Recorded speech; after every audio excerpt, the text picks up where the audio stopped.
번째 주제는 최순실의 태블릿 PC 사랑, 박근혜 최순실 게이트 열쇠 대납. 또 하나의 판도라 상자가 열렸습니다. 박영수 특검이 최순실의 두 번째 태블릿 PC를 증거로 확보했습니다. 이 태블릿 PC는 다름 아닌 최 씨의 조카 장시호 씨가 특검에 직접 제출한 것으로 알려졌습니다. 두 번째 태블릿 PC 안에는 최순실이 독일에 세운 유령회사 포레스포츠의 설립 과정과 삼성으로부터 지원받은 자금 수수 과정 등을 알아볼 수 있는 다수의 이메일은 물론 박근혜 대통령이 주재하는 수석 비서관 회의의 말씀자료 중간 수사본도 들어있는 것으로 알려졌습니다. 뿐만 아니라 지금까지 드러난 혐의 이외에 새로운 범죄 관련 사실도 포함되어 있는 것으로 알려졌습니다. 특검팀 이규철 대변인은 이 태블릿 PC는 최순실이 2015년 7월경부터 11월경까지 사용한 것으로 최순실 소유가 분명하다고 말했습니다. 최순실의 유별난 태블릿 PC 사랑이 박근혜 최순실 게이트의 문을 열 열쇠가 되려나 봅니다. 사필 규정, 이제는 시간 문제입니다. 두 번째 주제입니다. 박근혜 대통령 국민 상대로 소설 쓰지 말라. 기대를 모았던 박근혜 대통령의 세월호 7시간 행적에 대한 답변서는 결국 어떤 의혹도 해소할 수 없는 오히려 새로운 의혹만 낳은 답변서였습니다. 자택이나 다름없는 관저에 머물면서 오전 내내 올라오는 보고서를 검토했고 10시가 다 돼서야 보고를 통해 세월호 사건을 인지했으며 전원 구조된 줄 알았다가 3시를 넘겨 사태의 심각성을 파악하고 미용사를 불러 머리 손질을 한 후 5시를 넘긴 시각 중대본을 방문했다는 것입니다. 부인할 수 없는 증거만 가지고 각본을 짜다 보니 상식적으로 도저히 이해할 수 없는 부조리극이 탄생한 것입니다. 오죽하면 헌법재판소는 박 대통령의 답변서가 부실하다며 본인 기억을 살려 다시 제출해달라고 요구했겠습니까? 더욱이 어제 언론 보도를 통해 청와대가 세월호 관련 기록들을 조직적으로 은폐하려고 시도했다는 의혹도 제기되었습니다. 청와대가 참사 당일의 보고와 지시 내용 등 기록물을 비밀 문서로 지정하려고 했다는 것입니다. 거짓말은 피라미드와 같아서 하나를 지탱하려면 둘을 지탱하려면 셋이 필요한 법입니다. 다 잊어도 그날만을 시간대별로 기억하고 있는 국민들을 상대로 소설 쓰지 마십시오. 다음 주제입니다. 황교안 권한대행 차라리 가만히 계시라. 황교안 대통령 권한대행이 위안부 재협상은 없다고 선언했습니다.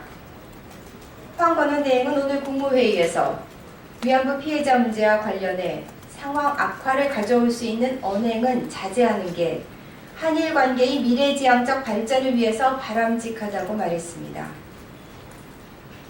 귀를 의심하지 않을 수 없습니다. 아베 신조 일본 총리의 입에서 나온 말입니까? 대한민국 대통령 권한대행 국무총리 입에서 나온 말입니까?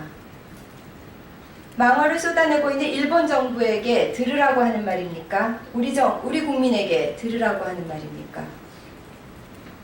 국민들 몰래 소녀상 철거를 미약해주고 받아온 더러운 돈, 일본 정부의 더러운 돈 10억엔 때문에 할머님들은 또 우리 국민들은 얼마나 더 가슴을 쳐야 한단 말입니까? 그 돈 10억엔에 보이스피싱 운운하며 피해자 코스프레를 하는 일본 정부에게 아무 말도 하지 말자는 황교안 권한대행, 차라리 가만히 계십시오. 다음 주제입니다. 문화예술을 탄압한 검은손. 블랙리스트의 수수께끼가 풀리고 있습니다. 특검 조사에 따르면 박 대통령은 창작과 비평, 문학동네와 같은 진보 선양 출판사, 문예단체를 콕 집어 검열하며 지원 삭감을 지시했다고 합니다. 창비와 문학동네가 세월호 참사를 소재로 정부의 비판적인 내용의 책을 출간한 직후였습니다. 창비와 문학동네, 우리 국민들에게 정신적 자양분을 제공하는 주옥 같은 책들을 펴낸 출판사들이 야만적인 정부의 핍박을 받은 것입니다. 또 국정원은 진보 예술단체를 고사시켜 버리겠다며 예술인 복지재단의 예술단체 지원 사업 선정까지 관여해 한국작가회의, 민예총 등을 배제시킨 것으로 드러났습니다.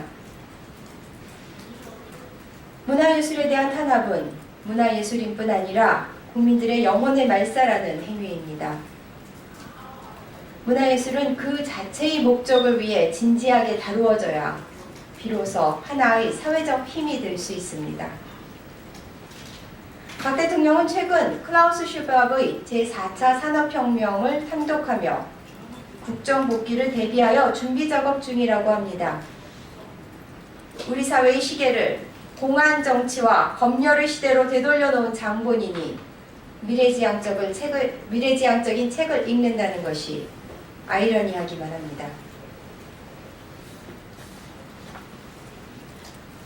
다음 주제입니다. 속은 국정, 겉만 검정인 대국민 사기극 역사교과서.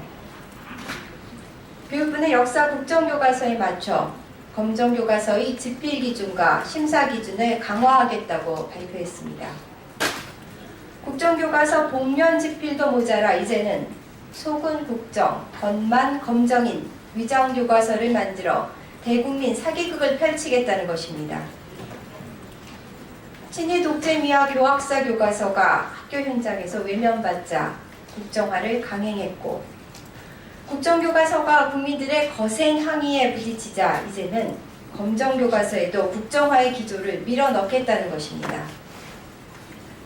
국정화가 막히자 검정교과서 국정화라는 우회로를 뚫은 것입니다. 박 대통령은 탄핵 후 직무정지 상태임에도 불구하고 국정역사교과서에 대해서는 매도대탕이 안타깝다며 강한 목소리를 낸 바 있습니다. 교육부가 걱정해야 할 것은 임기도 못 채울 대통령의 상심이 아니라 우리 아이들의 미래입니다. 마지막 주제입니다. 반복되는 AI, 소잃고 외양간도 못 고치는 무능한 정부. 2003년 AI 첫 발생 이후 7번째 AI 사태를 겪는 환경권한대행정부가 늦장 대응과 허술한 방역 체계로 국민을 실망시키고 있습니다.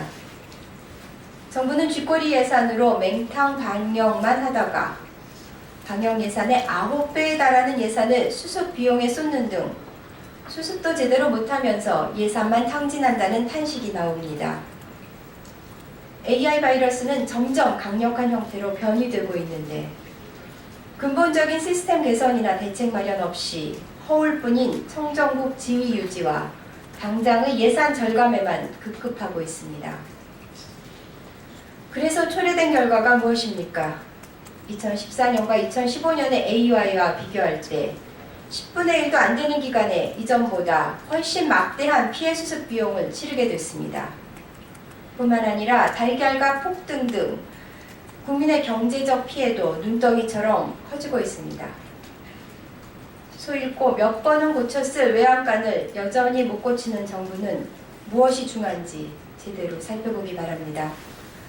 환경권한대행은 이제라도 근원적인 대책 마련과 시스템 정비로 반복되는 AI 피해를 막는 데 최선을 다해주기를 바랍니다.